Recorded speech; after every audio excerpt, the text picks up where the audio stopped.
And I think the biggest topic at the moment following last week's meeting was all around the cash flow issue we're going to face in the industry. So we've got Andrew Stanton, top left, obviously influencer and ex-agent. We've got Sammy and Ian, both agents within the Birmingham area, very proficient in sales and lettings.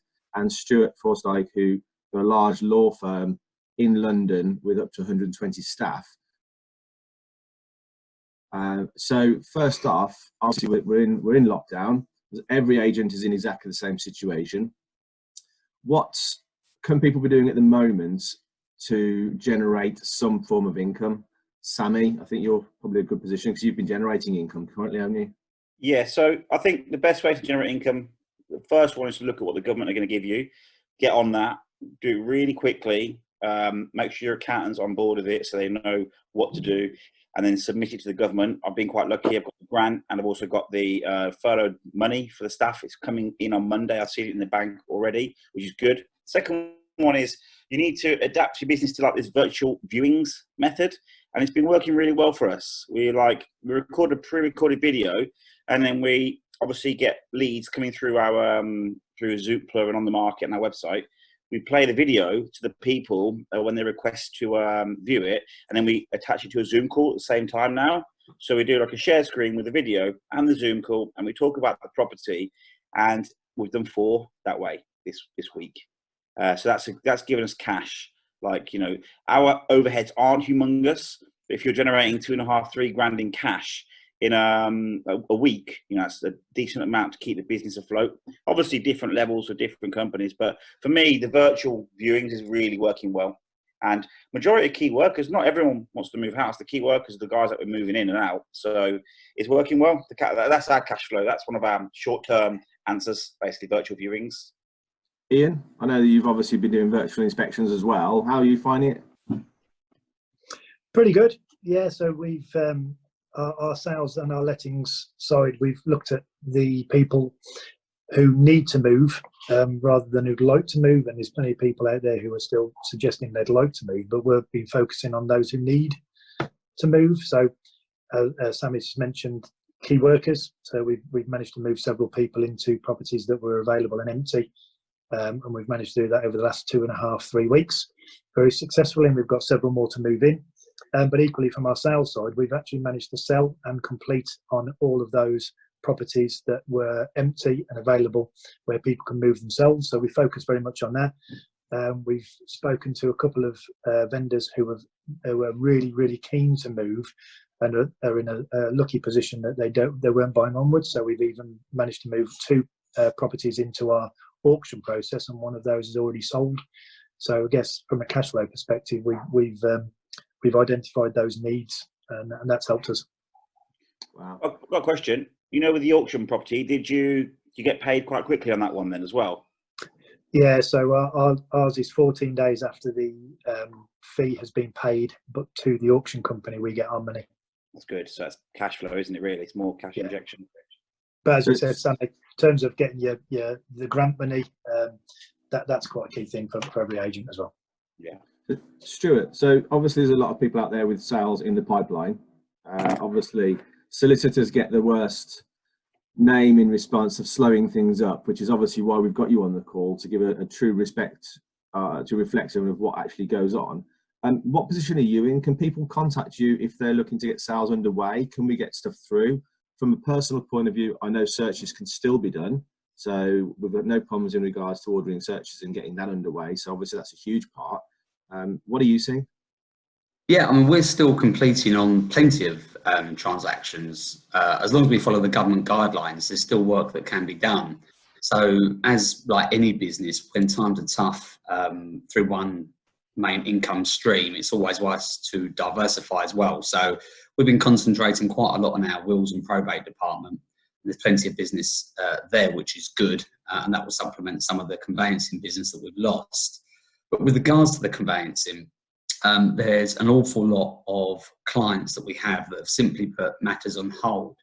So tying the workload into cash flow, I think it's quite important, as well as the furlough, the grants that we can obtain, but we also make use of any payment holidays that we can get as well. So things such as rent, we have leases on things like photocopiers, any payment holidays that are available, I think the industry will be wise to take advantage of those, hopefully on the basis that when the market does come back, it's going to come back equally as strong.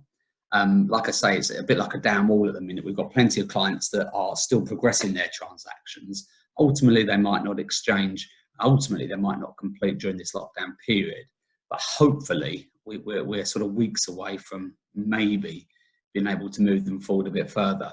I think, again, with regards to payment holidays and any kind of loan or grant that we take, I think we've got to be a bit mindful that, of course, it all still needs to be repaid later on in the year or the start of next year. So it's not free money. But I do think over the course of the next 12 months that the market, the cash flow and the profit margins that we hopefully make will right itself. So again, it's just making sure at the moment that we can do as much as we possibly can to get everything pushed as far as we possibly can, so that when the shackles are lifted off the lockdown, we can move forward, get matters exchanged and get matters completed. But at the moment, there are still plenty going through. How many did you complete on Friday? I think it was 37 Friday gone last week. So the industry's still moving. Similar amount the week before. Yeah. Where there's big chains, that kind of thing, we're not so actively involved. But where they're one-off purchases, one-off sales, probate sales, that kind of thing, there's still a need to move. Andrew, what are you seeing at the moment? You deal obviously with up to 1,500 estate agents across the UK normally. What have you seen in regards to there? Well, there's two schools of thought.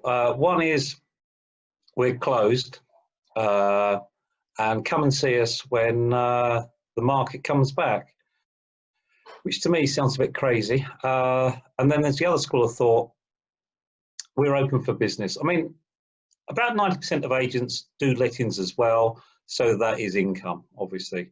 Others are sitting on big pipelines and they're getting their cash out as much as they can.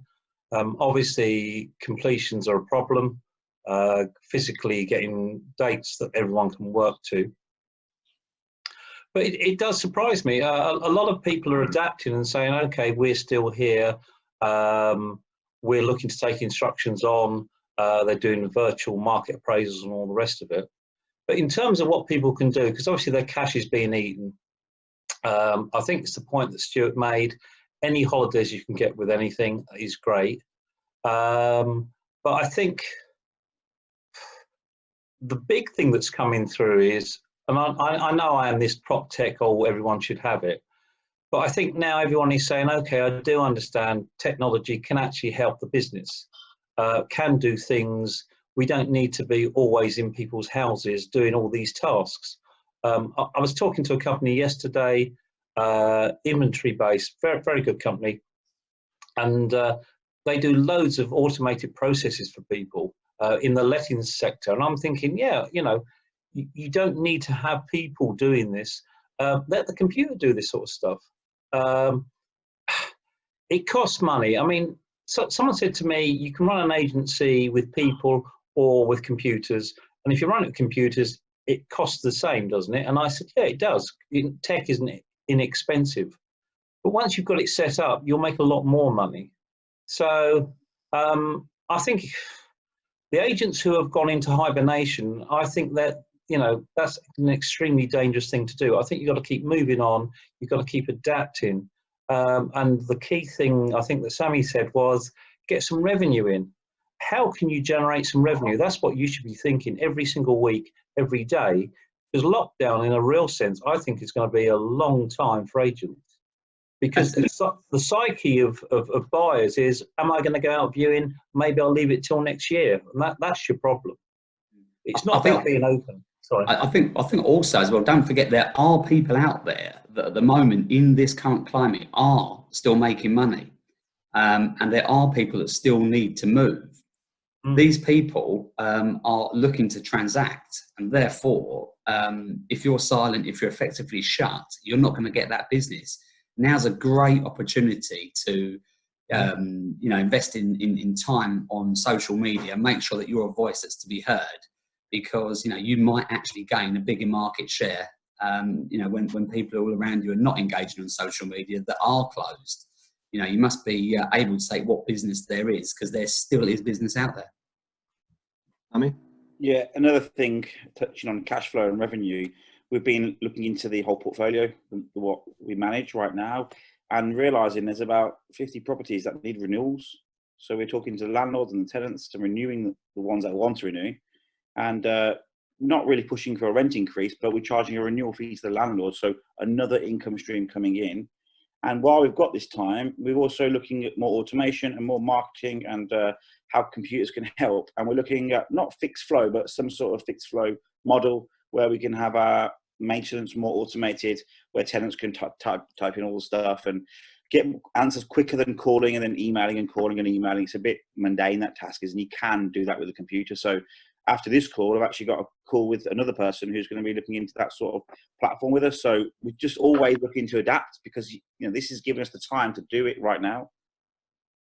and I think I saw a post earlier today which said that some people feel that they're stuck at home, but rather than actually the concept of being stuck at home, why not is it now the case of I'm at home researching new technology, or I'm at home, being more present on social media, or I'm at home contacting new clients. I think the mindset there of a lot of people is they have gone into the lockdown element is more of a mindset than a physical element, where they could actually be learning new skills. And I think for some agents beforehand, where they were too busy to take on new services, take on new technology, because it was busy before we went into this lockdown, why now wouldn't they be doing it? I think one of the things we need to be concerned about, though, from my point of view, is if this is another 3-week lockdown, things will start to moving quite quickly. Mm-hmm. If this lockdown for the industry is going to be more like 2 months, 3 months, which we don't know yet, and we might end up with a second wave, what's your forecast? Because apart from rentals, there's no other residual income between any of us. Well, I think the signs or the messages that I'm hearing is that the estate agency business will be one of the first that will come out of this. I think Guernsey are already opening branches, allowing branches of estate agencies to open them. As an industry, it's very easy for us to do that social distancing in the working practice that we do anyway. I think taking on some of the comments that you've made there, Phil, there's people out there who will ultimately delay all these decisions, and they'll put off making this choice of moving. But fundamentally, people have to move still, and that's what we've got to concentrate on. Now, from an industry, from a business, all we've got to do is try and get through it. And we're lucky we do have a very large lettings portfolio of business, and those agents who have that, hopefully they'll get through this. But it is about making sure that you're focusing your attention on those who have to move, building those relationships, and then behind that, you're building that portfolio of work that is going to come to you and going to come to the forefront over a period of time. And I'm sure Stuart will confirm that we're expecting probably 3/4 of our pipeline to go through to completion within 2 or 3 months of this lockdown finishing, and that's quite a lot. We've got about 45 in pipeline, ready to go through to exchange of completion. So for us, that's an extremely high amount of money that we're suddenly going to have, and all we've got, it may be that it takes 3, 4, 5 months for those who wanted to consider moving to come to the fore, but we've still got plenty of people out there who need to move. Definitely. I think realistically, as a business where money is generated from conveyancing, from sales, realistically, cash flow is not going to return to normal till at least September, October. I would assume, even if the lockdown's lifted, cash flow won't be fully restored, but at least it will go a long way to it. And you're quite right. The transactions in theory should go through a hell of a lot quicker.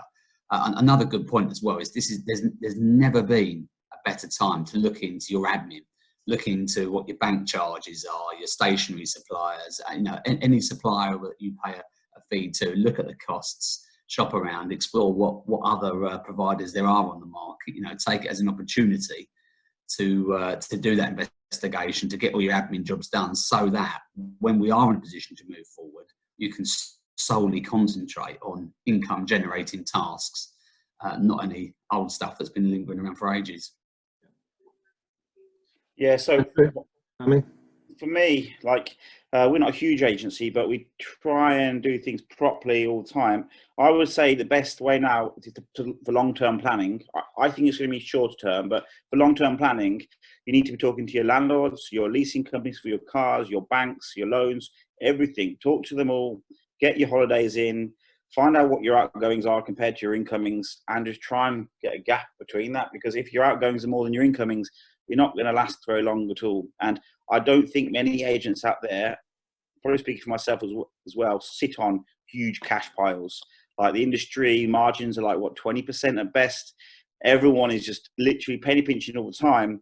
And obviously, I don't think everyone's got these big lumps to sit on. So I don't think people could survive 4-5 months of this.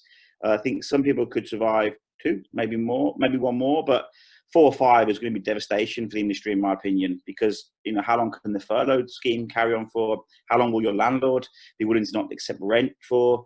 These things will start building up. Your lease cars, how many people have got like 3-4 lease cars in the company? These things are huge costs to our company. So really, we explored all of that at the start, and we managed to get some holidays on some of those payments, especially the lease cars, which worked out quite well for us. But that's got to be paid back at some point. So we've got to get this moving, in my opinion. And this is why we're still trying to keep the market moving, still trying to complete the properties that are being sold, and also carry on with rentals, because rentals, they're bread and butter, cash flow, aren't they, really, for everyone who does rentals? So that's what I think, personally. I think also I did an analysis of 7,000 agents, so 7,000 branches, and I was looking mainly at their stock level.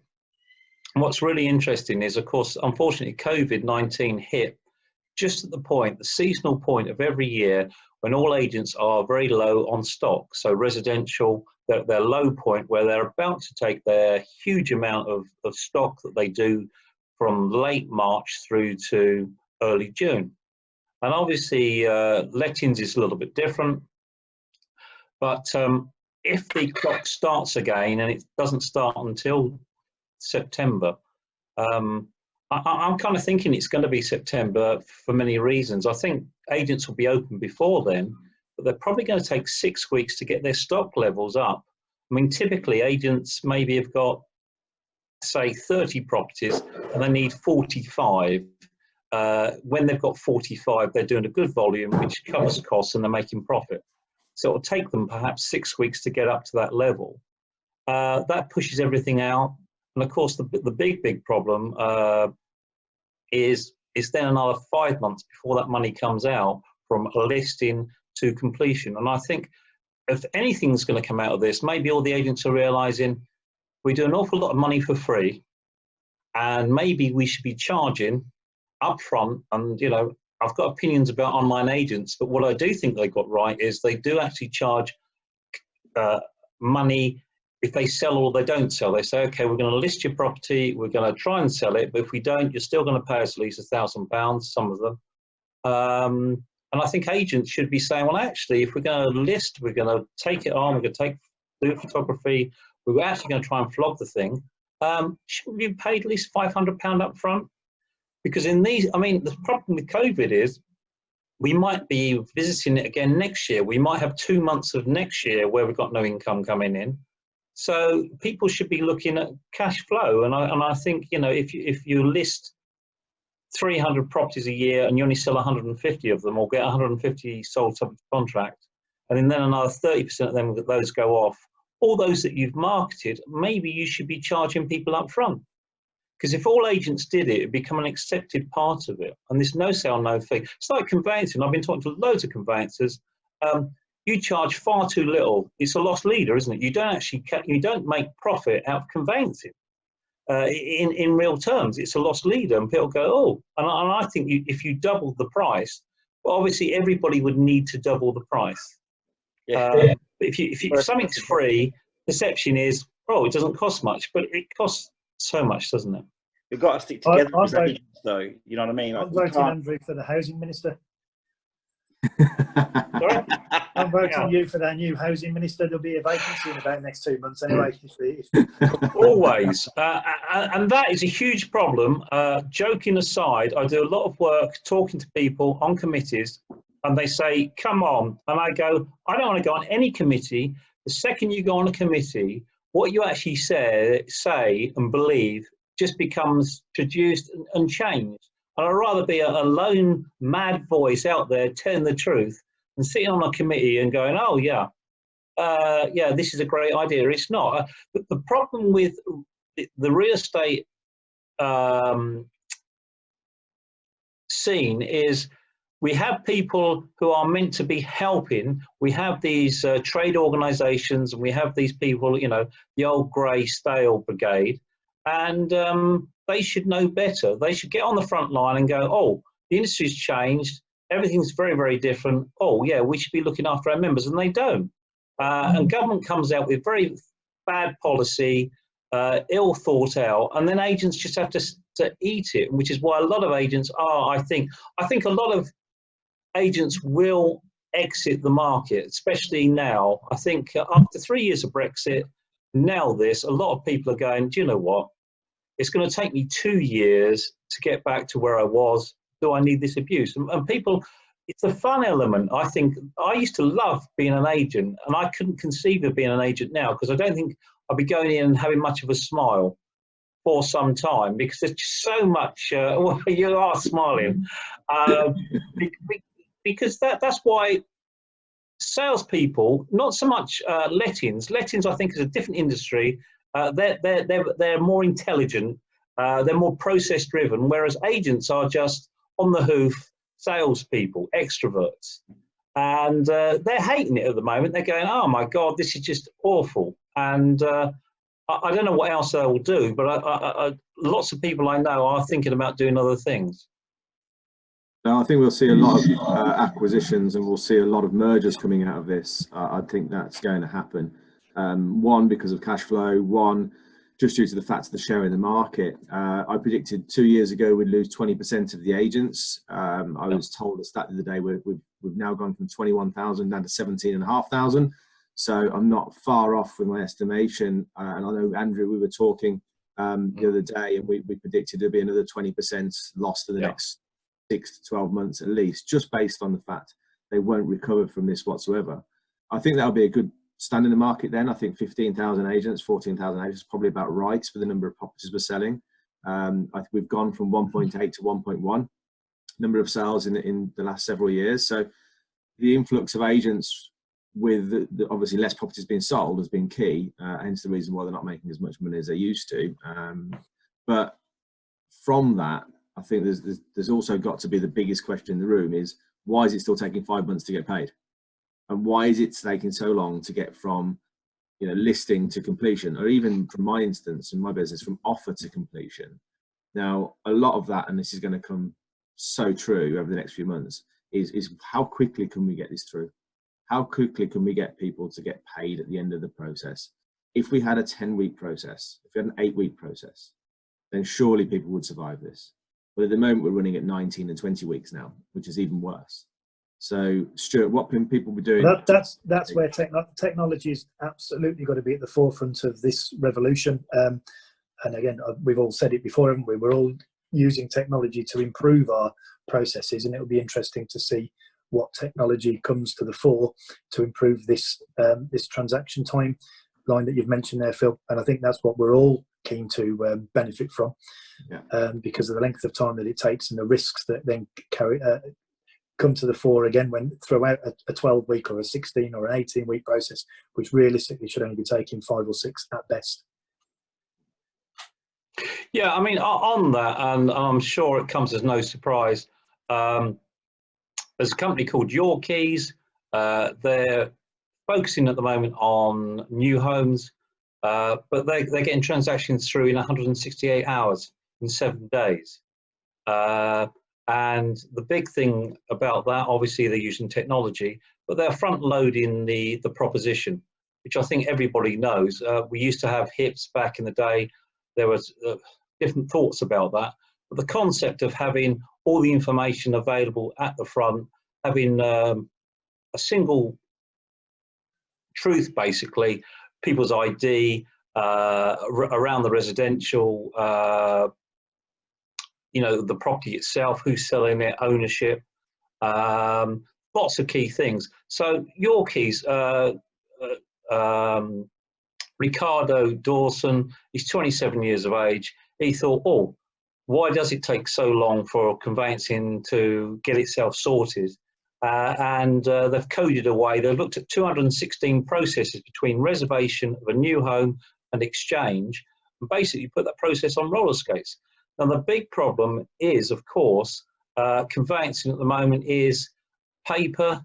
It's paper-led. It's very status quo. Solicitors, no disrespect to anybody, want things, you know, not to change. We've always done it this way, and it's safe because, of course, people are going to tell me it's a big asset that's being the title's going from one party to the other. There's possibility of fraud and all the rest of it. But this is where I would have said that digital processes are better than paper processes because, you know, dare I say things like blockchain. There should be a system. Yeah, everyone. Yeah, well, I think that's because of crypto. I think people mix up blockchain, but certainly, if a new home can be reserved and someone can exchange on it in 7 days, then for the residential agency marketplace, where you get a chain of 5 and all the rest of it, that shouldn't take you 18 weeks. But there does need. It's a culture change, though. I think there's two trains of thought there. I think you've got, as you're right, Andrew, we've got some solicitors, a lot, and the same with some agents. Hence the reason why they're not in this calls, because they refuse to change. They've done it for the same way, therefore why should they change? But I know we've got Stuart on this call, particularly because Stuart is the complete mold breaker from every agent, every solicitor I've ever spoke to. So, Stuart, what are you doing different? Because I know we work closely together on this. Yeah, well, first of all, one point to make, that when buying a new build, that they are completely different to an existing property because the title hasn't yet been created. So you're buying something that's brand spanking new. You've got no historical arguments with neighbours. You've got a completely clean title.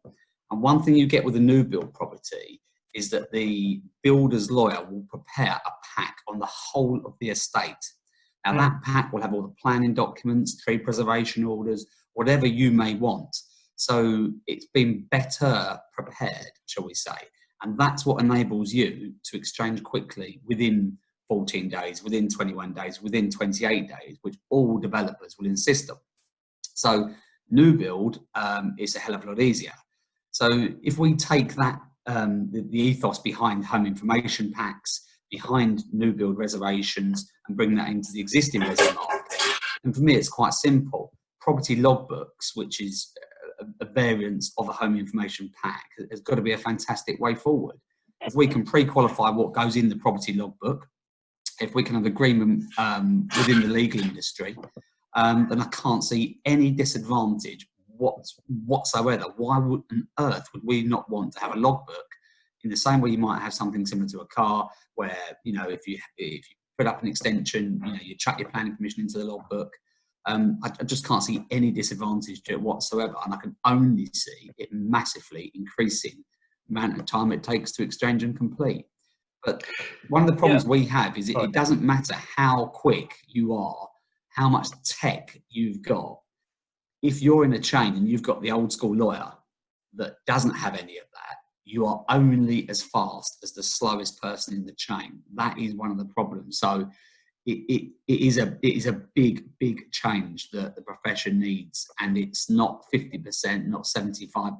It's the whole profession needs to change. Yeah. And I do think that a lot of law firms, a lot of sole practitioners, probably will, as you say, Andrew, I think the fun element will probably have gone, and I do think there'll be a massive reduction in law firms that are trading in conveyancing. So I do think with the new generation and the new wave of technology, hopefully things will change. But, you know, we all follow what's called the Law Society's protocol. Yeah. It's been the same protocol that it was when I started sort of 23, 24 years ago. There's not been massive change. The biggest change there's been in the last 25 years is the Home Information Pack. Was it around 2 years? I got rid of 3 years? Yeah, it's 2 years, yeah. And then it was binned. Again, I'm going back some time, but I don't recall a massive amount of consultation with the legal profession as to what would be accepted, what wouldn't be. Then you've got the hassle with the banks, what they would deem to be a normal search, a required search, what's not a required search. So the problem with the home information packs is that I didn't see the whole industry, i.e. agents, banks, lawyers, everybody coming together to produce the pack that suits everybody's criteria. There's no point having a home information pack, a property logbook, if the bank won't accept it. I think the surveyors jumped on that as well, didn't they? Because they didn't want to go and do their extra training. So that's what ultimately came from when we put some staff members through the training for it, spent £12,000 on the training for it, and then it got shelved. So I think there's two fundamental changes now, though. One is, I mean, logbooks. There's 12 different companies, bodies trying to work out logbooks at the moment. So that just shows that there's there's a will, but people are doing it in different ways. Which one's going to be the absolutely definitive one? But pushing that aside for a second, what I think we do have, which we never had before, is young people on a mobile wanting to transact business quickly. And they don't give a monkey's how difficult it is. They are so demanding.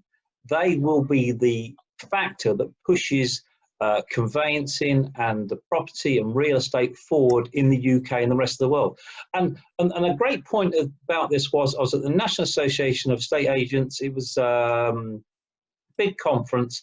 Someone came up to me and said, okay, we've got, over the next 2 years, we're going to be trialling this. This is going to speed up conveyancing. And it was a whole new load of paperwork. And I said, right, 3/4 of a mile away is a 27-year-old who's condensed this, and he's doing it in 168 hours. And I said, it doesn't really matter what you and your committees are saying.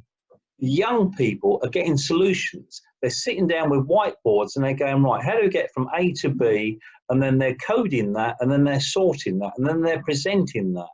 And the Law Society and all the rest of it can sit on its hands and go, well, we don't do it like that. But the Generation Z is going to say, I want to buy a house on my mobile. Right, I'm pressing a few buttons, I've reserved that, I'm buying that, and now I'm going to go out for my roller skates and do something else. And that's the world that we now live in, and we're not going backwards on that. So guys, they might only be 20. I agree with you.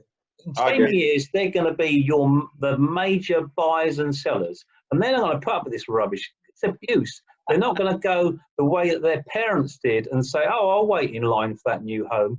I'll wait in line, you know, and I'll be on the phone to my estate agent. And the estate agents, we waste so much time talking to people, being their social workers, when we haven't got an update. We don't know what's going on. Much better there's a dashboard and you go, do you know what? Just log in. You know exactly where you are. Yeah, we're waiting for that search. We're waiting for this. We're waiting for that. You can see it all. It's all there. You know, they're not involved. Agents really shouldn't be involved in posts.